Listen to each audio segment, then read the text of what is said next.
UP PCS और समीक्षा अधिकारी के आप सभी अभ्यर्थियों का देवप्रयाग IAS के इस करंट अफेयर्स की क्लास में स्वागत है। मित्रों, करंट अफेयर्स एक ऐसा डायनेमिक है जिनको आपको स्ट्रेटजिक तरीके से लेकर के चलना होता है।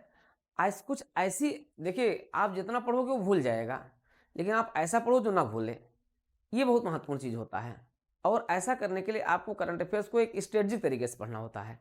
जैसे आप जब पढ़ रहे हो तो आप उसको थोड़ा सा मनन करते हुए पढ़िए। ठीक है, तो कैसे करें? अगर आपको करंट अफेयर्स पर अपना कमांड बनाना है तो उसको जब भी आप करंट अफेयर्स पढ़िए, जो टॉपिक पढ़िए उस टॉपिक पर जब आप प्रश्न बनाना देख लेंगे तो आपको कभी नहीं भूलेगा। इस चीज को आप आजमा करके देखिएगा। एक टॉपिक पढ़िए, उससे संबंधित प्रश्न बनाना शुरू कर दीजिए, तो देखिएगा वो टॉपिक फिर आपका भूलेगा नहीं। लेकिन अगर वैसे पढ़ेंगे, निशान लगाते चलेंगे, निशान जैसा कि होता है कि लोग क्रॉनिकल लिए और दर्पण लिए और घटना चक्र लिए और दृष्टि लिए आए हो, तेजी से खूब गोद गाद रहे हैं, मतलब लाल पीला हरा रंग लगा करके वो चले जाते हैं। बाद में एग्जाम में अरे यही तो आया था, ये तो हम लगा ही नहीं पाए, अरे इतनी बड़ी गलती हो गई। ऐसा ना कीजिए। ऐसा लोग अक्सर करते रहते हैं, बाद में कहते हैं अरे सर क्या बताएं, गलती तो करके आए सर, पढ़ करके गए थे फिर भी दिमाग नहीं काम किया। अरे भाई ऐसा क्यों? अरे सर क्या बताएं, उसमें प्रेशर में थे। नहीं, प्रेशर ना लीजिए। आप पहले ही कॉन्फिडेंशियल तरीके से चलिए। कम पढ़िए लेकिन अच्छा पढ़िए, छोड़ छोड़ करके मत पढ़िए। आप देखते हैं कि लोग क्या करते हैं, फटाफट, लेकिन चीज़ें जो है जो ऑथेंटिक हो, जो आपके परीक्षा के दृष्टिकोण से उपयुक्त हो, वो पढ़िए और उन पर टाइप से आप क्वेश्चन जरूर देख लीजिए। फिलहाल इसी को हम लोग टारगेट बनाते हुए आगे चलते हैं। और हम लोगों ने देखा था जो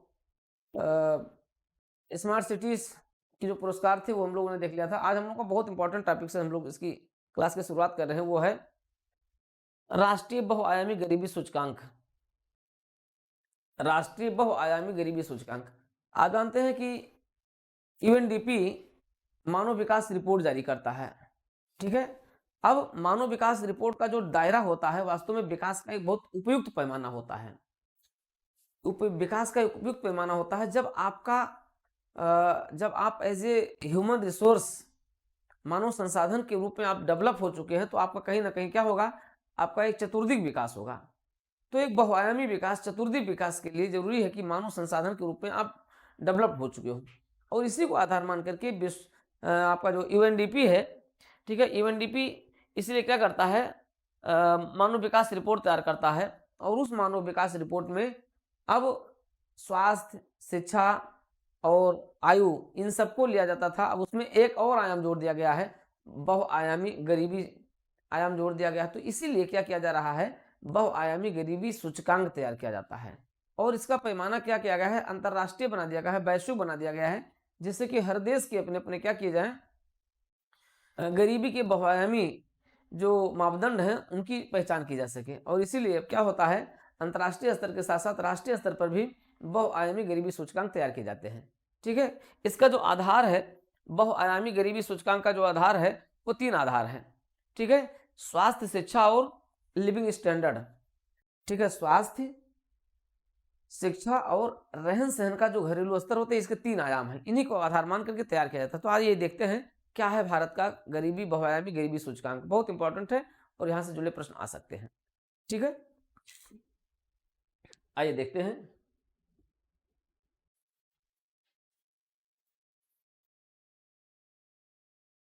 देखिए, तो जैसा कि हमने बताया कि जो आपका बहुआयामी गरीबी सूचकांक है, इसके तहत 3 आयाम होते हैं।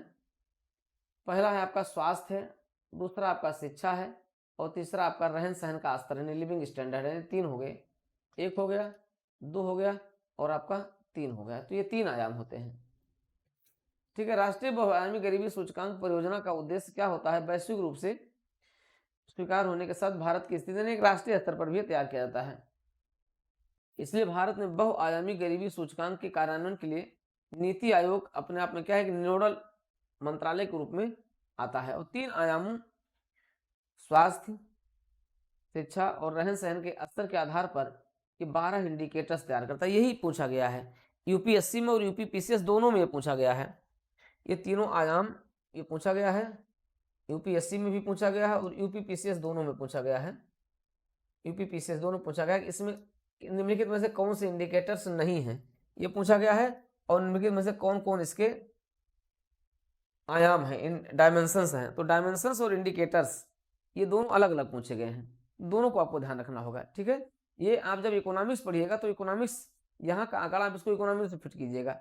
जब आप इकोनॉमिक्स में गरीबी पढ़ेंगे ना, गरीबी बेरोजगारी जब आप पढ़ेंगे, रिवीजन कर रहे होंगे, तो आप इसको वहां से जोड़ करके जरूर बनाइएगा। देखिए 17 जुलाई 2023 को नीति आयोग द्वारा राष्ट्रीय बहुआयामी गरीबी सूचकांक एक प्रगति समीक्षा 2023 जारी किया। देखिए हमने बताया आपको बहुत ज्यादा परेशान होने की जरूरत नहीं, आपको बहुत है तो जून पढ़ लीजिए, बाकी जून के बाद, जून के पहले का करंट अफेयर्स आपको नहीं पढ़ना है। ठीक है, और बहुत अगर पढ़ना चाहते हैं तो मई पढ़ लीजिए। ठीक है, तो मई से लेकर के, मई जून से लेकर के और इधर दिसंबर तक का, जनवरी तक का आपको करंट अफेयर्स पढ़ना है। आपके यूपी पीसीएस के लिए पूरा मई आपके लिए महत्वपूर्ण है, और समीक्षा अधिकारी के लिए दिसंबर तक महत्वपूर्ण है। बहुत है तो आपका 10 जनवरी तक मान करके चलिए, अन्यथा ये आपका दिसंबर लास्ट। ठीक है, तो नीति आयोग ने जुलाई 2023 में बहुआयामी गरीबी सूचकांक एक प्रगति समीक्षा 2023 रिपोर्ट जारी की, और ये इस रिपोर्ट का द्वितीय संस्करण है। ठीक है, इसका प्रथम संस्करण वर्ष 2021 में लॉन्च किया गया था, जबकि नवीनतम रूप रिपोर्ट राष्ट्रीय परिवार स्वास्थ्य सर्वेक्षण 5 पर आधारित है। इस रिपोर्ट में राज्य, केंद्र शासित प्रदेश और जिला स्तरों पर बहुआयामी गरीबी की स्थिति का विस्तृत विश्लेषण प्रस्तुत किया गया है। ठीक है, आते हैं आगे देखते हैं। साथ ही साथ इसमें NFHS4 2015-16 एवं NFHS5 2019-20 के मध्य बहुआयामी गरीबी में हुए परिवर्तनों को भी दर्ज किया गया है।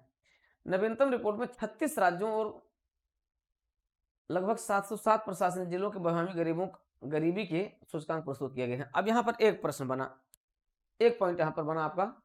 ठीक है, वो पॉइंट आपका यही है कि इसमें कुल 36 राज्यों, केंद्र शासित प्रदेशों और 707 प्रशासनिक जिलों की बहुआयामी गरीबी अनुमान प्रस्तुत किए गए हैं।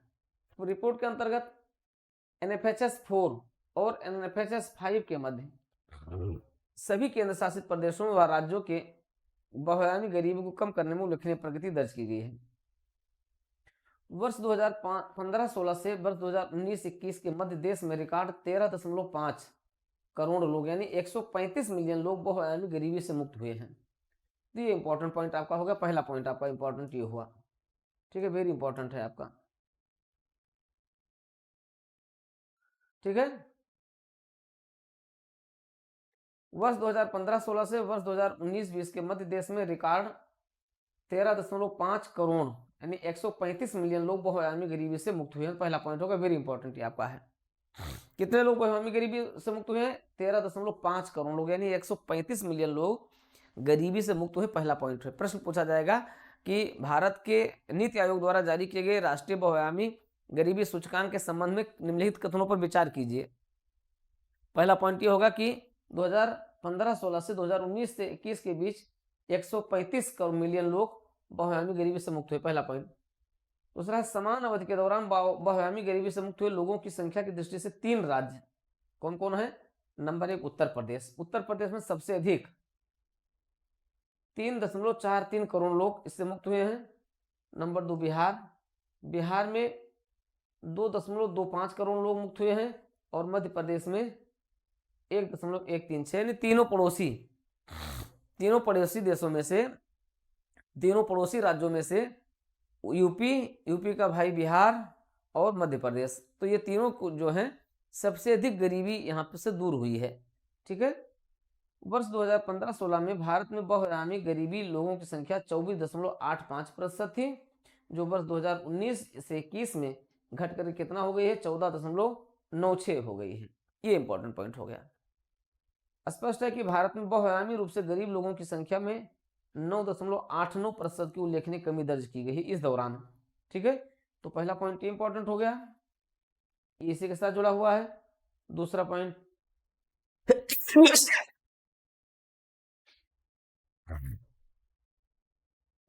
आपका ये इंपॉर्टेंट हो गया।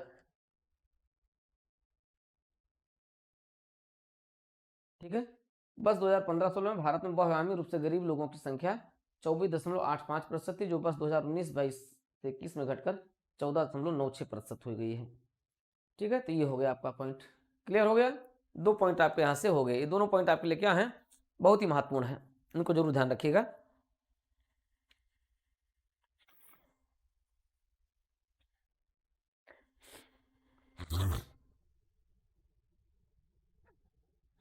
तीसरा पॉइंट देखिए,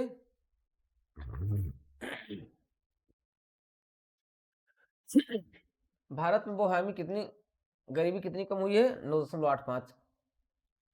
ग्रामीण क्षेत्रों में बहुआयामी गरीबी 32.59 से घटकर कितना हो गई है? 19.28 हो गई है। समान होकर शहरी क्षेत्रों में बहुआयामी 8.65 से घटकर 5.275 हो गई है। तो ये दोनों इंपॉर्टेंट होंगे, वेरी वेरी इंपॉर्टेंट।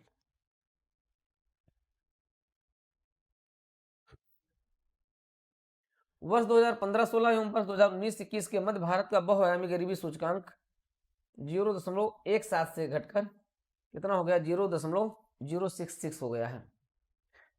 इस रिपोर्ट से प्रदर्शित होता है कि भारत वर्ष 2030 की निर्धारित समय सीमा से काफी पहले ही एसडीजी लक्ष्य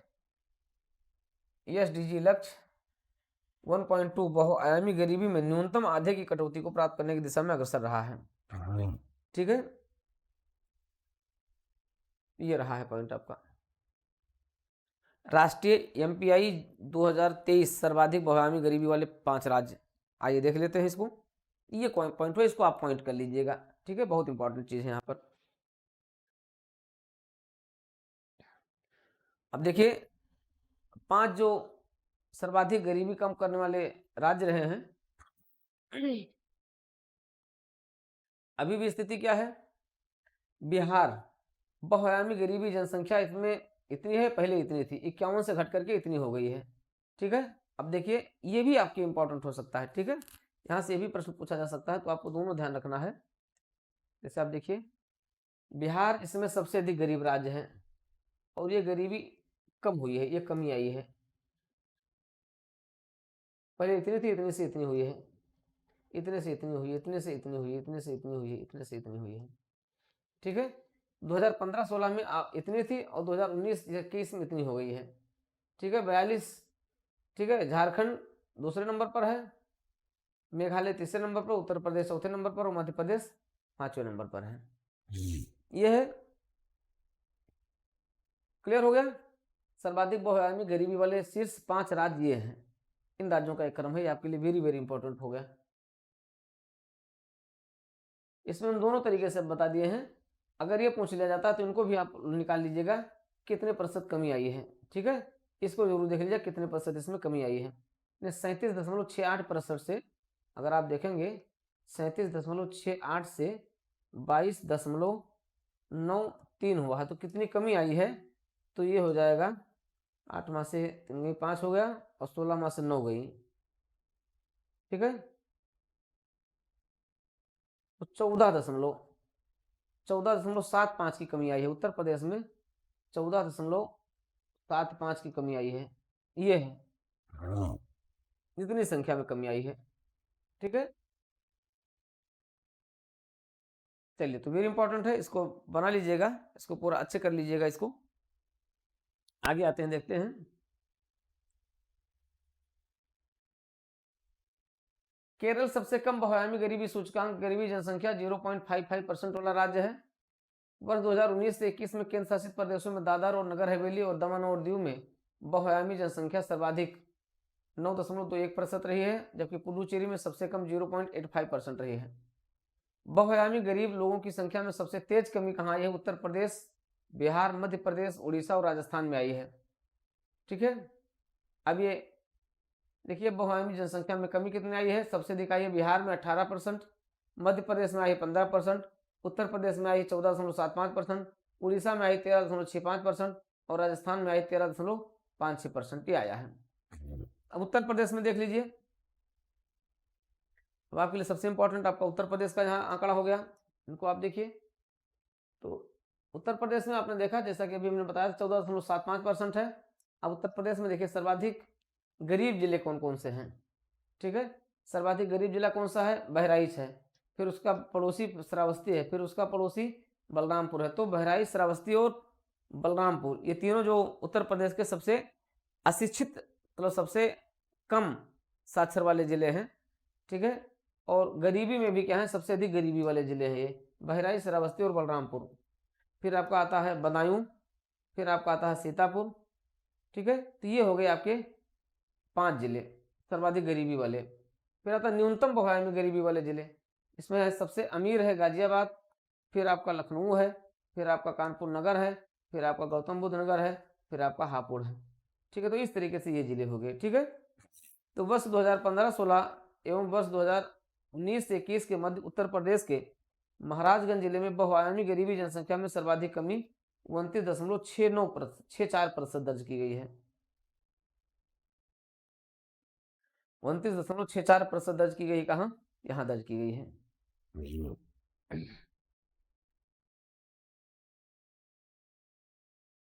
तो ये रहा आपका बहुआयामी गरीबी सूचकांक। ठीक है, अब आप देखिए आगे आइए, वैभव फेलोशिप योजना। बहुत ज़्यादा यहाँ पर आपको नहीं पढ़ना ना, आपके बहुत ज़्यादा परीक्षा के दृष्टिकोण से इंपॉर्टेंट है, केवल आपको इतना जानना है। अक्टूबर 2020 में भारत सरकार द्वारा वैश्विक भारतीय वैज्ञानिक शिखर सम्मेलन का आयोजन किया गया था। ये प्रवासी एवं निवासी भारतीय शोधकर्ताओं का एक आभासी सम्मेलन था और इसी क्रम में 28 फरवरी 2023 को राष्ट्रीय विज्ञान दिवस के अवसर पर भारतीय प्रवासियों के लिए वैभव फेलोशिप योजना का शुभारंभ किया गया। इस योजना की शुरुआत केंद्रीय विज्ञान एवं प्रौद्योगिकी मंत्रालय ने की गई है।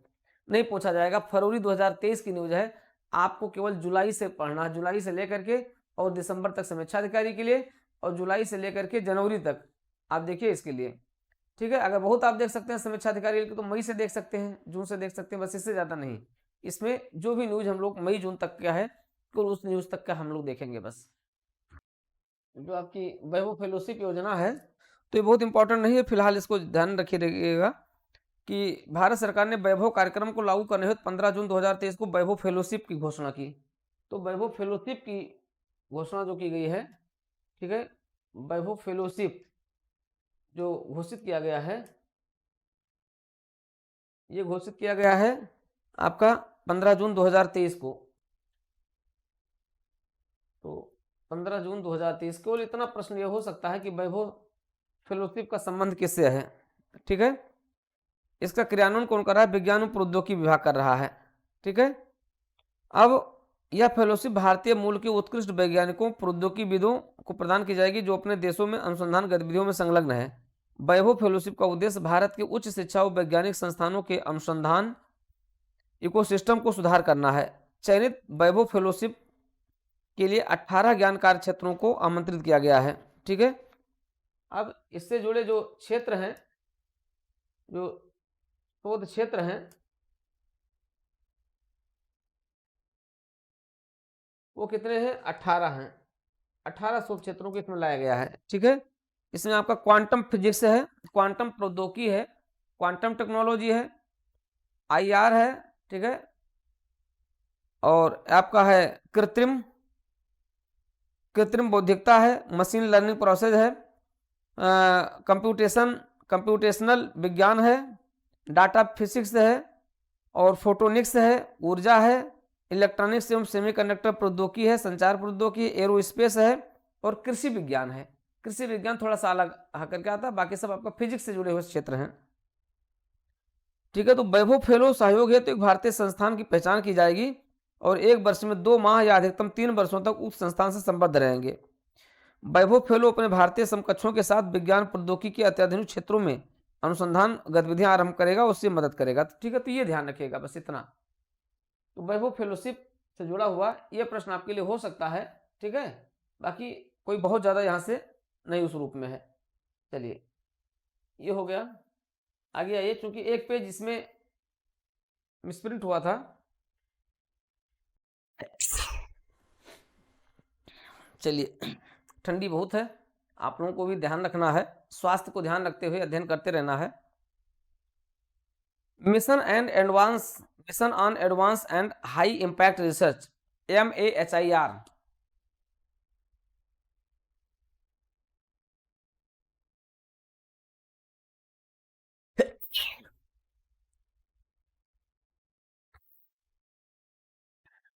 Mission on advance high impact, जून 2023 में इसकी शुरुआत की गई।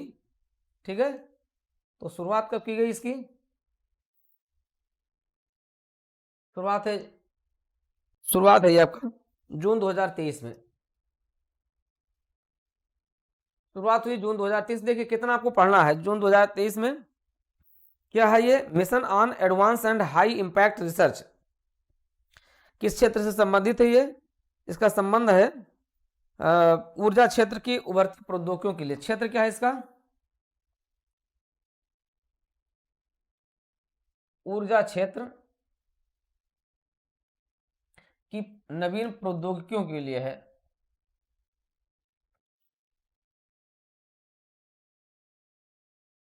ऊर्जा क्षेत्र की नवीन प्रौद्योगिकियों के लिए है, क्षेत्र इसका ये है। शुरुआत यहां से हुई है, ठीक है। अब आइए देखिए ये कितने क्षेत्र के लिए है, किसने किया है इसका? इसकी शुरुआत जो किया गया है, मंत्रालय कौन सा है? केंद्रीय विद्युत मंत्रालय और नवीन नवीकरणीय ऊर्जा मंत्रालय। मंत्रालय इसके दो हैं,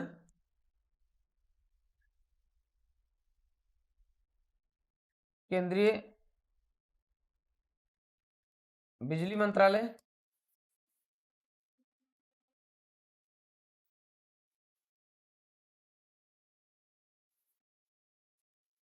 केंद्रीय विद्युत मंत्रालय है, केंद्रीय बिजली मंत्रालय है,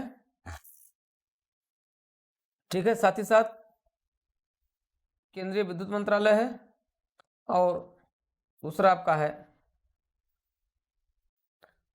नवीकरणीय ऊर्जा मंत्रालय, नवीकरणीय ऊर्जा मंत्रालय है, नवीकरणीय ऊर्जा मंत्रालय और केंद्रीय विद्युत मंत्रालय है, ठीक है। कितने अवधि के लिए है? ये 5 वर्ष के लिए है। अवधि कितनी है?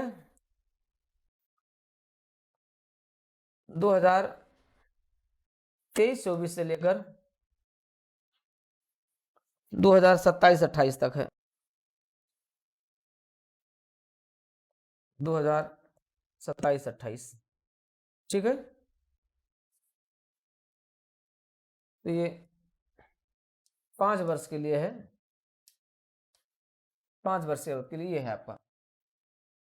इसका भी है शोध क्षेत्र, ये आपका EMEHIR है। शुरुआत कब हुई? जून 2023 में हुई है। ऊर्जा क्षेत्र की प्रौद्योगिकियों के शोध से जुड़ा हुआ है। केंद्रीय विद्युत मंत्रालय और नवीकरणीय ऊर्जा मंत्रालय है इसका, और अवधि कितनी है? 5 वर्ष के लिए। 2023-24 में इसकी शुरुआत की गई। तो आपसे पूछा ही जाता है, या तो ये पूछ लिया जाएगा, या फिर ये पूछ लिया जाएगा, या फिर ये पूछ लिया जाएगा। ये आपको ध्यान रखना है। चलिए, और इसमें क्या होना है, बस आपको यही ध्यान रखना है। इसका प्रमुख उद्देश्य भारत को उन्नत विद्युत प्रौद्योगिकी एक विनिर्माण केंद्र बनाना है, ठीक है। अब उद्देश्य इसका है कि विद्युत क्षेत्र में भारत को आत्मनिर्भर बनाना, विद्युत क्षेत्र में आत्मनिर्भरता विकसित करना इसका उद्देश्य है, ठीक है। इसका सचिवालय कहाँ है? बंगलुरु में है इसका सचिवालय। अब इसके लिए दो है समिति है, एक शीर्ष समिति है जो केंद्रीय विद्युत मंत्री और नवीकरणीय ऊर्जा मंत्री की अध्यक्षता में की जाएगी, और दूसरा है तकनीकी कार्यक्षेत्र समिति है जो कि एक केंद्रीय विद्युत प्राधिकरण के अध्यक्ष द्वारा की जाएगी, ठीक है। और सचिवालय कहाँ है इसका? बंगलुरु में है, ये भी इंपॉर्टेंट है। इसका जो सचिवालय है ये बंगलुरु में है, बंगलौर में, बंगलुरु में है इसका सचिवालय है, मुख्यालय इसका है। चलिए ये हो गया। अब आता है राष्ट्रीय खाद्य सुरक्षा सूचकांक। राष्ट्रीय खाद्य सुरक्षा सूचकांक 2022-23, इसको एक बार देख लें। ये भी जून में है, हालांकि बहुत इंपॉर्टेंट नहीं, लेकिन एक बार देख लिया जाए, ठीक है। देख लेना जरूरी है, मान लिया आ भी जाता है तो आने के चांस वैसे इसके कम है, लेकिन फिलहाल हम देख लेते हैं। तो ये क्लियर हो गया होगा, बहुत ज्यादा इसमें नहीं पढ़ना, बस इतना ही इंपॉर्टेंट है इसके लिए।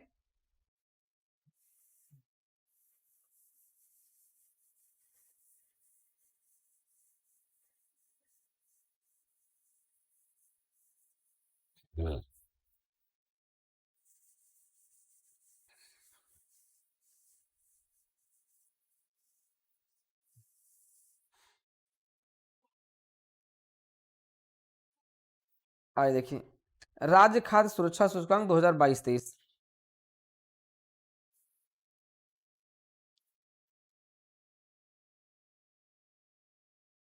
राज्य खाद्य सुरक्षा सूचकांक, राज्य खाद्य सुरक्षा सूचकांक ये है, ठीक है। जारी किसने किया है? भारतीय खाद्य संरक्षण और मानक प्राधिकरण FSSAI द्वारा जारी किया गया है। जारी करने वाली संस्था है FSSAI, ठीक है, इसने जारी किया है।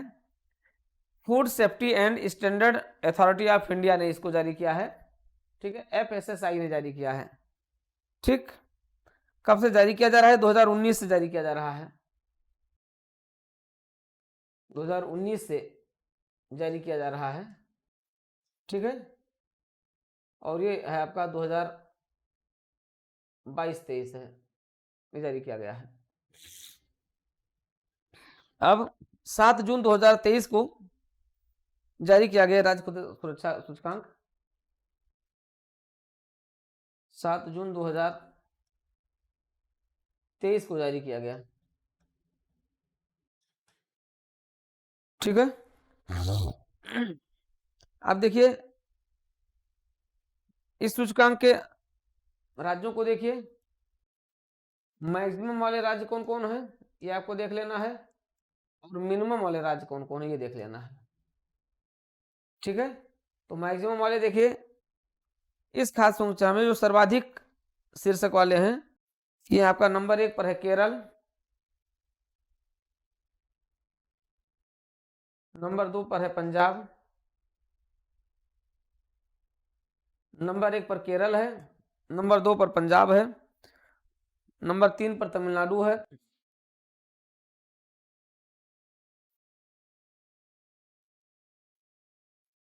तमिलनाडु है, और नंबर 4 पर एमपी है, और नंबर 5 पर यूपी है। नंबर 4 पर एमपी है और नंबर 5 पर यूपी है, ठीक है। तो ये है मैक्सिमम खाद्य सुरक्षा वाले, ठीक है, खाद्य सुरक्षा सूचकांक वाले राज्य हैं। सबसे अधिक खाद्य सुरक्षा कहाँ पर है, किस राज्य में है? केरल में है। दूसरे नंबर पर कहाँ है? पंजाब में है। तीसरे नंबर पर तमिलनाडु में है। चौथे नंबर पर एमपी में है, और 5वें नंबर पर यूपी में है, ठीक है। तो ये 5 राज्य हैं, ठीक है। चलिए आगे, फिर है सबसे कम। देखिए मिनिमम वाले में कहाँ है, अगर आप देखेंगे तो इसमें है, बड़े राज्यों में बिहार है, क्रम पर है, ठीक है। कुल प्राप्त अंकों के आधार पर अगर आप देखेंगे तो इसमें सबसे नीचे स्थान पर कौन सा आता है? बिहार आता है, 20 स्कोर है बिहार का, इसमें 20 स्कोर है। सबसे कम स्कोर इसका किसका है? बिहार का है। इसके बाद फिर सिक्किम है, मणिपुर है, तो ये सबसे कम स्कोर वाले, ठीक है। संघ शासित प्रदेशों में देखा जाए तो जम्मू कश्मीर नंबर 1 पर है, उसके बाद फिर दिल्ली है, फिर चंडीगढ़ है। तो ये है इसका क्रमांक है, ठीक है। इसमें क्रमांक आपका आता है, बिहार सबसे कम स्कोर वाला है, ठीक है। सबसे कम कहाँ पर है? बिहार में है। सबसे खराब खाद्य सुरक्षा कहाँ की है? बिहार की है, ठीक है। तो ये है इसका आंकड़ा रहा है। 7 जून को जारी किया गया है। बहुत इंपॉर्टेंट तो नहीं है, लेकिन मान लिया अगर पूछ लिया जाए तो ध्यान रखिएगा, ठीक है। तो आपको जुलाई से लेकर के दिसंबर पर ज़्यादा कंसंट्रेट होना है। फिलहाल हम लोग देख ले रहे हैं, इसको भी देख ले रहे हैं। चलिए आगे आते हैं। अगला है NIRF इंडिया रैंकिंग रिपोर्ट। केंद्रीय शिक्षा मंत्रालय के नेशनल इंस्टीट्यूशनल रैंकिंग प्रोग्राम ने 29 सितंबर 5 जून 2023 को इसने अपना रिपोर्ट जारी किया है। इस रिपोर्ट को देखें एक बार हम लोग।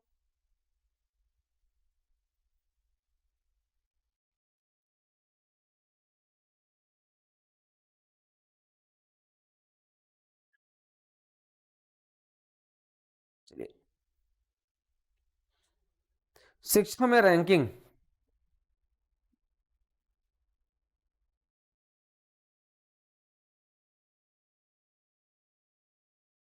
शिक्षा में रैंकिंग जो दी गई है, इनको देखिए।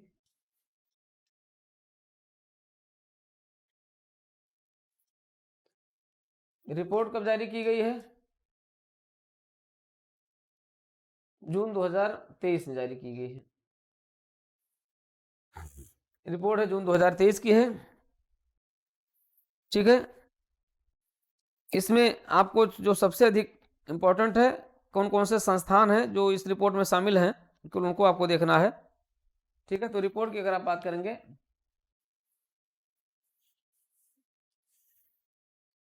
तो इसमें आपका, वैसे आप इसको दूसरे वाले में भी देख सकते हैं।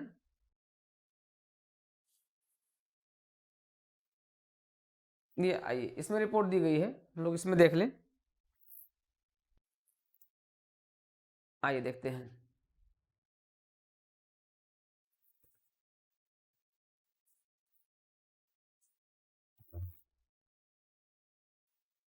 आईआईटी मद्रास सबसे अधिक स्कोर पर नंबर 1 पर है, और भारतीय विज्ञान संस्थान बेंगलुरु दूसरे स्कोर पर है। भारतीय प्रौद्योगिकी संस्थान आईआईटी दिल्ली तीसरे स्थान पर, आईआईटी बॉम्बे चौथे स्थान पर, आईआईटी कानपुर पांचवें स्थान पर। ये है तो विश्वविद्यालयों में, प्रौद्योगिकी संस्थानों में सबसे अधिक आईआईटी मद्रास है, फिर आपका भारतीय विज्ञान संस्थान आपका बेंगलुरु है।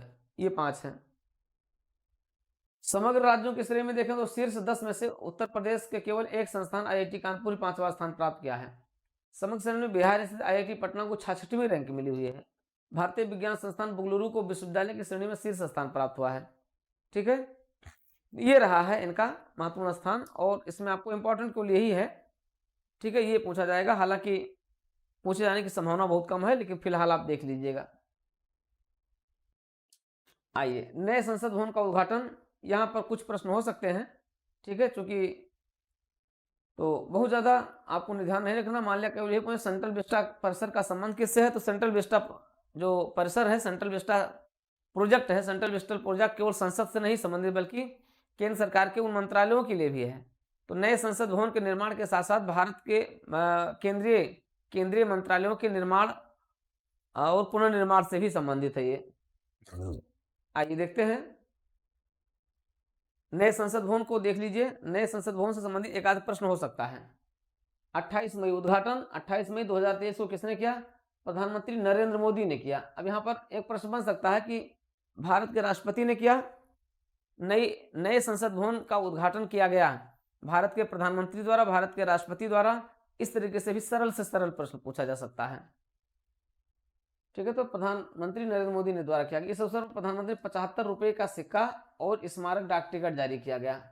ठीक है, 75 रुपए का एक सिक्का जारी किया गया और स्मारक डाक टिकट भी जारी किया गया। प्रधानमंत्री नए संसद भवन के उद्घाटन के अवसर पर लोकसभा कक्ष में स्पीकर की कुर्सी के ठीक बगल में पवित्र सेनगोल की भी स्थापना की। बहुत चर्चा में रहा है। सेनगोल क्या है, ये पूछा जा सकता है। सेनगोल क्या है? तो नए संसद भवन की डिजाइन किसने बनाई है? अहमदाबाद के गुजरात स्थित एक architect firm HCP design and planning and management private limited ने तैयार किया है। यह प्रश्न यहां पर बन सकता है, किस संस्था द्वारा इसकी डिजाइनिंग की गई है? आकार इसका क्या है? आकार क्या है? त्रिभुजाकार है, 4 मंजिला है, तो त्रिभुजाकार में बना संसद भवन। ठीक है, किस आकार में है? त्रिभुजाकार आकार में बनी हुई है। संसद भवन का क्षेत्रफल कितना? लगभग 64,500 वर्ग मीटर क्षेत्रफल है। 3 प्रमुख द्वार हैं, एक है ज्ञान द्वार है, एक शक्ति द्वार है और एक कर्म द्वार है। 3 द्वार हैं। नए संसद भवन में लोकसभा सदस्यों में कुल 888 सीटें हैं, जबकि क्षमता के अतिरिक्त राज्यसभा में कुल 384 सदस्यों के बैठने की जगह है। ठीक है, तो ये भी आपके लिए इंपॉर्टेंट हो गया, ये आपके लिए इंपॉर्टेंट हो गया, ये आपके लिए इंपॉर्टेंट हो गया और ये आपके लिए इंपॉर्टेंट हो गया। ठीक है, 3 भवन आप यहाँ पर इंपॉर्टेंट समझिएगा। 3 पॉइंट और 1 पॉइंट यहाँ पर आपको इंपॉर्टेंट, 4 पॉइंट यहाँ पर, 1 2 3 4, 4 पॉइंट आपका हो गया। आकार क्या है? त्रिभुजाकार है। ठीक है, 3 प्रमुख द्वार हैं। नए संसद भवन में कुल सदस्यों की संख्या कितनी है? 8 8 8 8 888 लोकसभा के लिए है। ठीक है, और 384 जो है राज्यसभा के लिए है। याद रखिएगा इसको।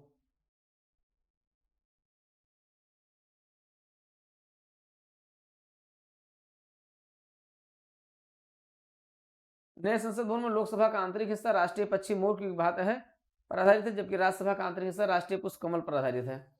इसके साथ ही साथ नए संसद भवन के प्रांगण में राष्ट्रीय वृक्ष बरगद स्थित है। ठीक है, ये है। आइए देखिए सेनेगल के बारे में देख लीजिए। संसद भवन में सेनेगल की स्थापना 14 अगस्त 1947 को भारत की स्वतंत्रता की पूर्व संध्या पर एक पवित्र सेनेगल का निर्माण किया गया। इस सेनेगल को एक तमिल अधीनम धार्मिक मठ द्वारा पंडित जवाहरलाल नेहरू को सौंपा गया था, जो अंग्रेजों से भारत को सत्ता के हस्तांतरण का प्रतीक था। वर्ष 1947 में पंडित नेहरू को प्राप्त सेनेगल की लंबाई 5 फीट थी और उस पर सोने की परत चढ़ाई गई थी। 14 अगस्त 1947 को पंडित नेहरू द्वारा सेनेगल को प्राप्त करने के बाद इसे इलाहाबाद संग्रहालय, वर्तमान में प्रयागराज में इलाहाबाद म्यूजियम में रखा गया था। 28 मई 2023 को प्रधानमंत्री नरेंद्र मोदी द्वारा नए संसद भवन के उद्घाटन के अवसर पर लोकसभा अध्यक्ष के आसन के समीप ऐतिहासिक स्वर्ण राजदंड सेनेगल की स्थापना कर दी गई। ठीक है, तो ये इंपॉर्टेंट हो सकता है, यहाँ से कोई प्रश्न सेनेगल पर पूछा जा सकता है, इसको ध्यान रखिएगा। ठीक है, सेनेगल के का जो निर्माण किसने किया गया था? धार्मिक मठ तमिल अधीनम द्वारा किया गया था। ठीक है, तो यहां से एक प्रश्न बन सकता है। वर्ष 1947 के उसी सेनेगल को प्रधानमंत्री द्वारा नए संसद भवन में स्थापित किया गया है। सेनेगल के शीर्ष पर भगवान शिव के पवित्र बैल नंदी को नक्काशी के साथ चित्रित किया गया है। तमिलनाडु में चोल राजाओं के शासनकाल के दौरान जो महायाचक होते थे उन्हें वह सेनेगल को एक राजा से दूसरे राजा को सौंप दिया जाता था। सेनेगल की स्वीकृति उत्तरदायित्व के साथ साथ शासन के अधिकार को प्रदर्शित करने, अधिकार उत्तरदायित्व की बात करते हैं। चलिए उड़ान 5.2। ठीक है, उड़ान 5.2 एक योजना है जिसके तहत जिसकी शुरुआत हुई 21 अप्रैल 2003 को की गई है। ठीक है, उड़ान का पूर्ण रूप से उड़े देश का आम नागरिक उड़ान स्कीम अक्टूबर 2016 में शुरू की गई थी।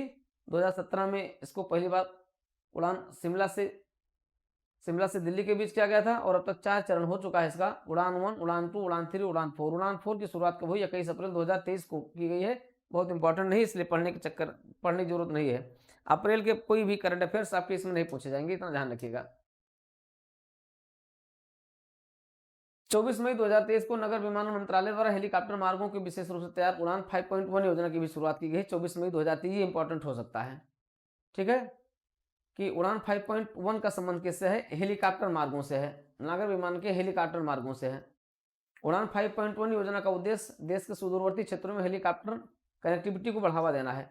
25 जुलाई 2023 को केंद्रीय नागर विमान मंत्री ने खजुराहो मध्य प्रदेश में हेली शिखर सम्मेलन का उद्घाटन किया गया। ये इंपॉर्टेंट हो सकता है। हेली शिखर सम्मेलन का संबंध किससे है? ठीक है, हेली शिखर सम्मेलन का संबंध किससे है? 25 जुलाई 2023 को किया गया। इस अवसर पर उन्होंने उड़ान 5.2 योजना और हेली सेवा की शुरुआत की। तो हेली का मतलब यहाँ हेलीकॉप्टर से है। हेली शिखर सम्मेलन 2003 में 5वें लघु हेलीकॉप्टर एवं लघु विमान शिखर सम्मेलन का आयोजन किया गया। ठीक है, तो बहुत इंपॉर्टेंट नहीं है, थोड़ा सा एक बार देख लीजिएगा। ठीक है, उड़ान योजना का संबंध किससे है कि एयर कनेक्टिविटी को बढ़ावा देना, देश के विभिन्न क्षेत्रों से एयर कनेक्टिविटी को बढ़ावा देना है। कर्नाटक विधानसभा चुनाव नहीं पूछा जाएगा, क्वेश्चन छोड़ दीजिए। ठीक है, यहां से कोई प्रश्न नहीं आएगा, इसको छोड़ दीजिए।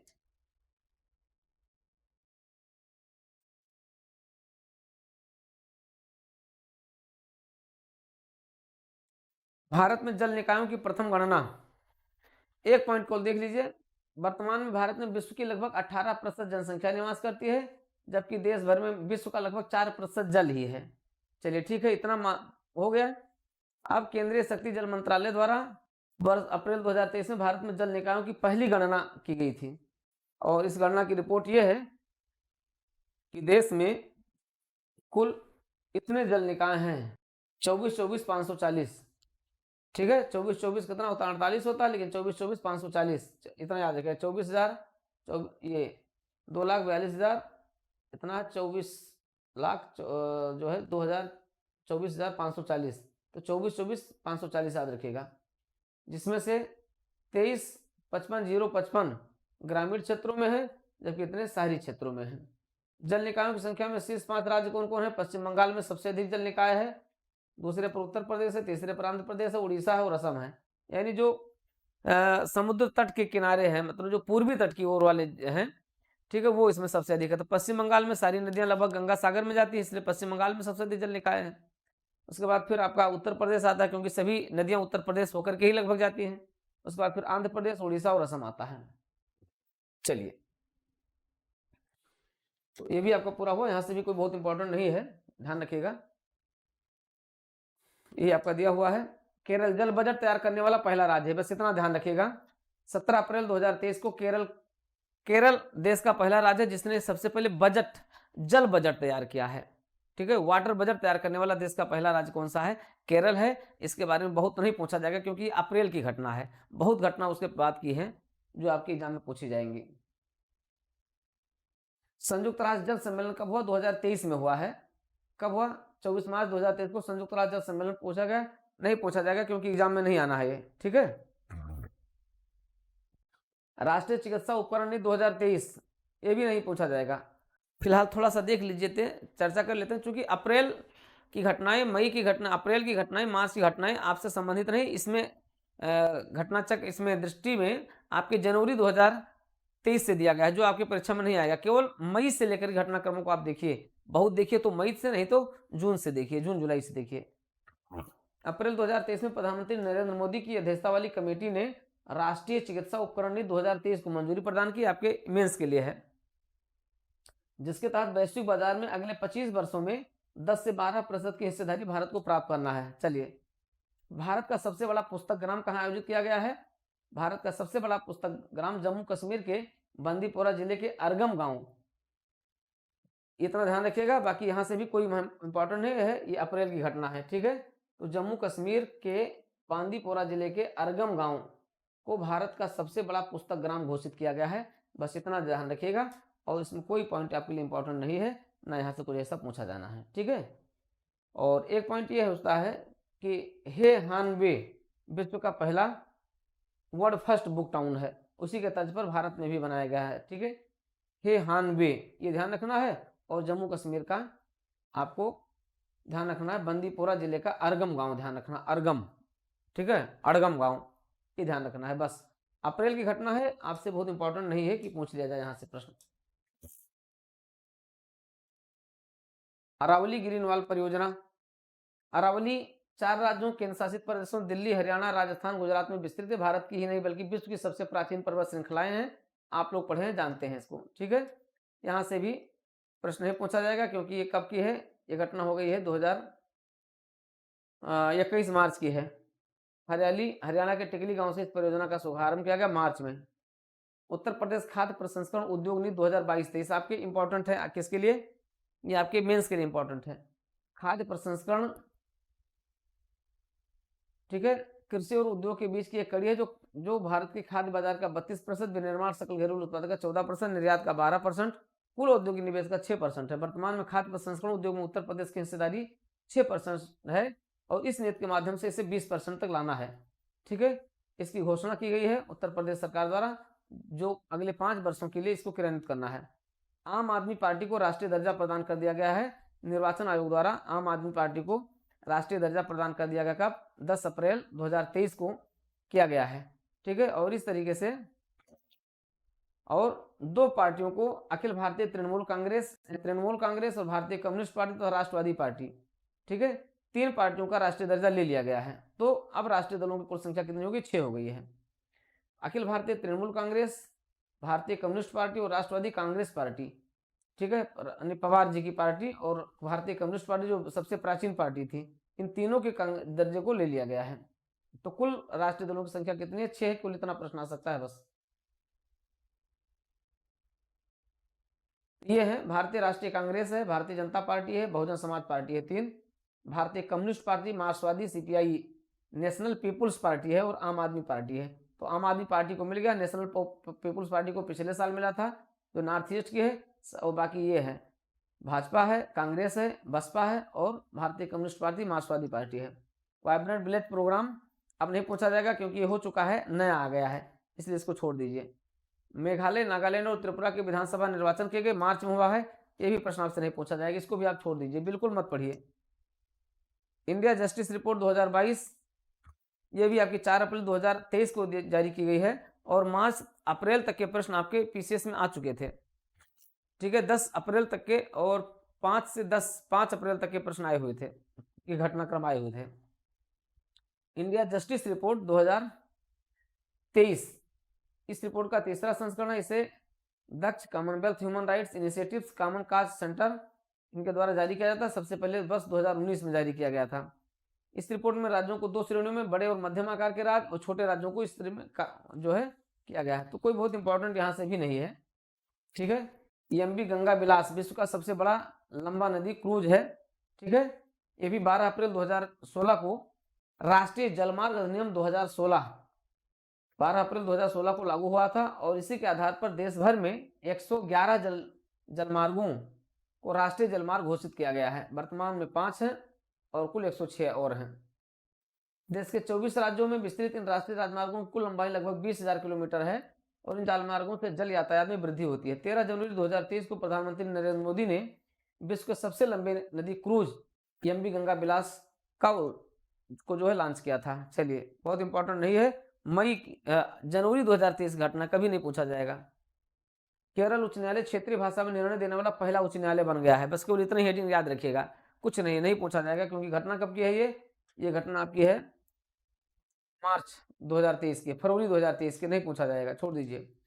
हुब्बल जंक्शन विश्व का सबसे लंबा रेलवे प्लेटफॉर्म हो गया। Shri सिद्धारूढ़ा Swami ji हुब्बल junction SSS हुब्बल junction के नाम से जाना जाता है, ठीक है। इसको हुबली जंक्शन पहले होता था, तो हुबली जंक्शन का नाम बदल करके श्री सिद्धारूढ़ा स्वामी जी हुब्बल जंक्शन कर दिया गया है। ये भारत का सबसे बड़ा रेलवे स्टेशन है।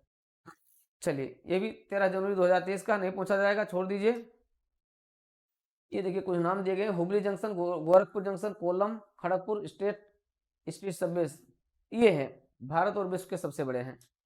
5G तकनीक लागू करने वाला पहला आकांक्षी जिला कौन सा बना है? विदिशा, मध्य प्रदेश का विदिशा। देश के 112 सर्वाधिक अल्प विकसित जिलों को आकांक्षी जिले के रूप में नरेंद्र मोदी द्वारा घोषित किया गया था। प्रधानमंत्री नरेंद्र मोदी ने आकांक्षी जिला कार्यक्रम की शुरुआत की थी, उसके तहत इसको घोषित किया गया था। चलिए छोड़िए। कोल्लम भारत का पहला संविधान साक्षर जिला कोल्लम घोषित किया गया है, भी जनवरी 2023 घटना है। राष्ट्रीय ग्रीन हाइड्रोजन मिशन वर्ष 2047 तक भारत को एक ऊर्जा स्वतंत्र रूप में विकसित करना है, ये भी बहुत पुराना हो गया, जनवरी घटना है, ठीक है। वायनाड सभी जनजातीय लोगों को बुनियादी दस्तावेज प्रदान करने वाला पहला जिला बन गया है, ये भी जनवरी 2023 की घटना है। हाउसिंग सोसाइटी के लिए भारत का पहला सौर संयंत्र, ये भी जनवरी 2023 की घटना। तो ये कोई भी आपका यहाँ से अब नहीं पूछा जाएगा, ये सब जो है जनवरी घटनाएं हैं, ठीक है।